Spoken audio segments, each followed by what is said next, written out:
إن الحمد لله نحمده ونصلي على رسوله الكريم أما بعد فأعوذ بالله السميع العليم من الشيطان الرجيم من همزه ونفخه ونفسه بسم الله الرحمن الرحيم اللهم صل وسلم على نبينا محمد۔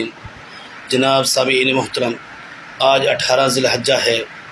18 ذی الحجہ کی وہ تاریخ ہے کہ جس دن حضرت عثمان غنی رضی اللہ عنہ کو شہید کیا گیا تھا۔ یوم شہادت حضرت عثمان غنی رضی اللہ عنہ کی آج یوم شہادت ہے۔ اللہ اکبر۔ کون عثمان؟ داماد رسول، خلیفہ ثالث، جامع القرآن، کاتب وحی اور ناشر القرآن، شرم و حیا کے پیکر، شہید مظلوم جناب عثمان غنی رضی اللہ عنہ کی آج یوم شہادت ہے۔ اللہ اکبر۔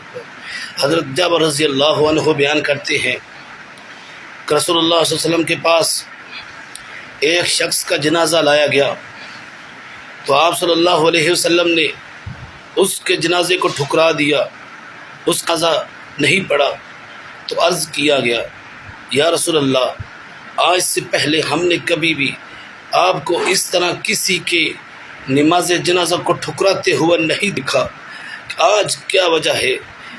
آپ صلی اللہ علیہ وسلم نے فرمایا، لوگوں سن لو، جو میرے عثمان غنی رضی اللہ عنہ کو گالیاں دیتا ہے، جو اس سے بغض رکھتا ہے، تو اس لیے اللہ بھی اس سے بغض رکھتا ہے۔ تو سن لو، جو میرے عثمان کو نفرت سے دیکھتا ہے، جو عثمان سے بغض رکھتا ہے، آج محمد صلی اللہ علیہ وسلم اس کا جنازہ نہیں پڑھا سکتا۔ تو بھائیو، آج 18 ذی الحجہ ہے، حضرت عثمان غنی رضی اللہ عنہ کی شہادت کا دن ہے۔